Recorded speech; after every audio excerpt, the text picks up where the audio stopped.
Bienvenidos a Agresivos Compulsivos. En este trabajo vamos a exponeros nuestro experimento sobre la Chan, chan, chan. agresión. Después de una serie de discusiones intragrupales, hemos decidido elegir el tema de antitabaquismo como posible fuente de agresión. Entendemos por agresión toda conducta cuya intención es hacer daño. Dependiendo de la finalidad de la agresión, distinguimos entre agresión afectiva, cuyo fin último es hacer daño al otro, y la agresión instrumental, que sería un medio para conseguir otros fines. Existen diversas teorías sobre cómo se puede provocar la agresión. Una de ellas es el modelo de frustración y agresión, que asocia la agresión como una condición previa de frustración. No obstante, probablemente no existe relación directa entre frustración y agresión, pero puede haber fenómenos situacionales que medien entre ambos fenómenos. En relación con el cumplimiento de las normas existen diversas propuestas. Una de ellas es la teoría de la disuasión, que propone que la eficacia de las leyes depende de su poder disuasivo, y las normas se cumplen porque las personas perciben que si no las cumplen serán castigadas. Nuestro objetivo consiste en ver el número de conductas agresivas y si dejan de fumar o no, una serie de sujetos en función del motivo que se les dé y el número de personas a las que se lo pedimos. El experimento se realizó en el Hospital Gregorio Marañón en el mismo día y en una misma franja horaria para evitar variables tales como temperatura, clima o presencia de los mismos sujetos en días distintos. Fuimos a este lugar y no a otro sitio público debido a que la simulación de una enfermedad aumentaría una conducta altruista. Los participantes fueron abordados por una persona que se situaba siempre en un mismo lugar y pedía que dejaran de fumar a la gente que se fuera situando alrededor. Escogimos a una misma persona para evitar variables de carácter individual como género, físico o el timbre de voz. El resto de nosotros nos situamos en lugares distintos realizando tareas diversas mientras anotamos el número de conductas observadas. Valoramos el cambio conductual de los fumadores hacia la persona que les aborda en función de dos variables independientes. La primera variable independiente es el motivo al que recurre la persona para pedirles a los fumadores que dejen de fumar en ese momento, informándoles de que o bien tenía una enfermedad y el humo le molestaba, que sería el motivo personal, o que estaba prohibido fumar en recintos públicos, que sería el motivo jurídico. La variable se manipuló con la frase que se le decía a los participantes de la siguiente forma. En el motivo personal se le decía a la gente: perdona, ¿puedes dejar de fumar? Es que me encuentro mal y me molesta el humo. En el motivo jurídico se les decía: perdona, ¿puedes dejar de fumar? Es que no sé si lo sabes, pero no se puede fumar en la puerta de sitios públicos. La segunda variable independiente fue el tipo de muestra. Variables como el sexo y la edad no han sido estudiados. Nos hemos centrado en dos valores dentro de esta variable, y es si la persona está fumando de forma individual o en grupo, de entre 2 y 4 personas. Dentro de la condición grupo solo se medía la conducta de la persona a la que se le pedía dejar de fumar, obviando al resto del grupo. Las variables dependientes estudiadas fueron dos. En primer lugar, el número de conductas agresivas que mostraban las personas a las que se pedía dejar de fumar. Estas conductas se midieron por observación y lo que se ha medido si estas conductas se daban o no. Se estableció una tabla de 8 categorías: elevación del tono de voz, poner cara de asco, mirada asesina, continuar fumando como si no hubiera escuchado, aspavientos, comentarios fuera de tono, insultos e intentos de agresión física. Estas categorías, a la hora de evaluar los resultados, se han agrupado siguiendo dos criterios: si la agresión era leve o fuerte o si la agresión era verbal o mediante acciones. El criterio leve-fuerte se estableció de forma personal, según las conductas nos parecían más o menos graves, y consideramos conductas agresivas leves la 2, 3, 4 y 5 y fuertes la 1, 6, 7 y 8. En el criterio agresión verbal mediante acciones se consideraron verbales las conductas 1, 6 y 7, mientras que acciones se consideraron las conductas 2, 3, 4, 5 y 8. La segunda variable dependiente fue si actuaban o no de acuerdo con la petición de dejar de fumar, es decir, si dejaban o no de fumar. Esto también se midió por observación. Esperamos que los resultados sean los siguientes. En primer lugar, tomando como variable dependiente el hecho de que los sujetos dejen de fumar en ese momento, consideramos que la combinación individuo-ley tiene más probabilidad de apagar el cigarrillo en ese momento, ya que no recibe apoyo grupal y puede sentirse amenazado, mientras que creemos que la combinación grupo-arma es el que tiene menos posibilidad de apagar el cigarrillo.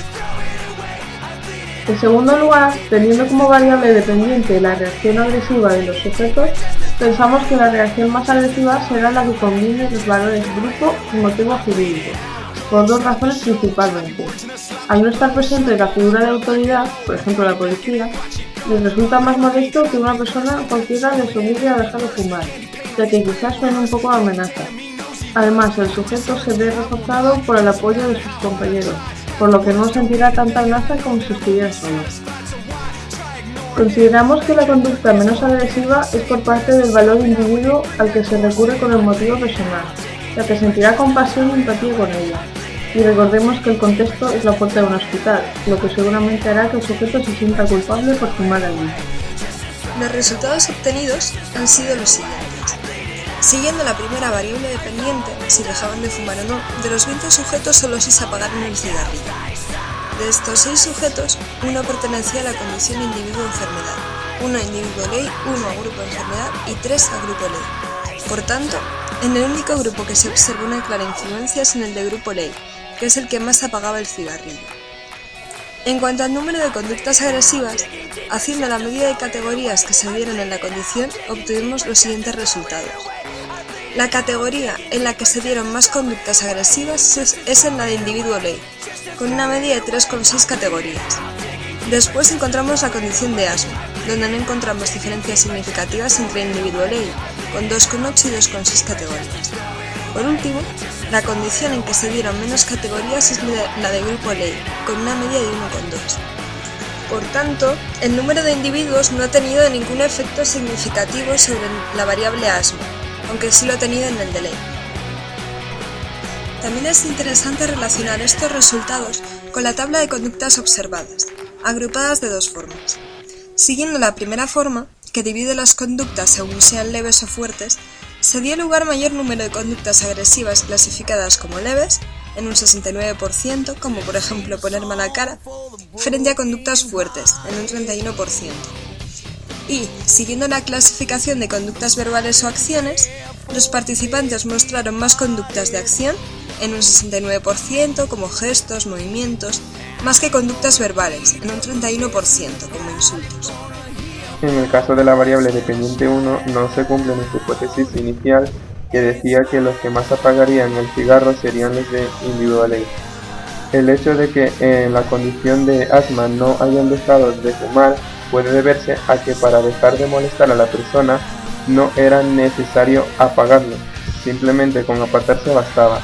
En el caso de la segunda variable dependiente, los resultados tampoco cuadran con nuestra hipótesis inicial que decía que la condición ley-grupo sería la más agresiva, mientras que la condición individuo-asma sería la menos agresiva. Que la condición grupo-ley fuese la menos agresiva puede deberse a que el grupo, en lugar de respaldar la conducta agresiva, la censurara, bien por ser una única persona la que había pedido que dejara de fumar, o bien por mantener una buena imagen dentro del grupo. Sin embargo, que la condición individual fuese la más agresiva puede deberse a que la persona se sintiera más amenazada y recurriera a técnicas algo más agresivas como medio para protegerse. Un dato interesante a señalar es que no se dio en ningún momento intento de agresión física. Una posible mejora podría ser realizar el mismo experimento cuando haya un clima más agradable, ya que tuvo lugar en un día lluvioso y frío, y pensamos que tal vez pudo intervenir en el número de personas que salieron a fumar y el número de conductas mostradas. También el sexo de la persona que se encargaba de preguntar podría ser una variable interesante de estudiar, así como una posible atracción física hacia nuestra investigadora. No pudimos controlar ciertas variables extrañas como por ejemplo su estado de ánimo, temperatura, diferencias individuales, personalidad, el hacinamiento, psicopatologías o posibles dolencias físicas, así como ruido. La tabla de conductas que realizamos los observadores es muy limitada. En algunos casos ha habido reacciones que no estaban previstas y las hemos tenido que añadir, de modo que sería conveniente una observación previa de las conductas. Un posible fallo del experimento es el tiempo entre cada ensayo, pues al ser muy corto se produjo un efecto adverso en el que los fumadores individuales se juntaban en grupos para comentar lo sucedido. Fumar es un placer genial, sensual. Fumando espero al hombre quien yo quiero, tras los cristales de alegres ventanales. Y mientras fumo mi vida no consumo, porque flotando el humo me suele adormecer.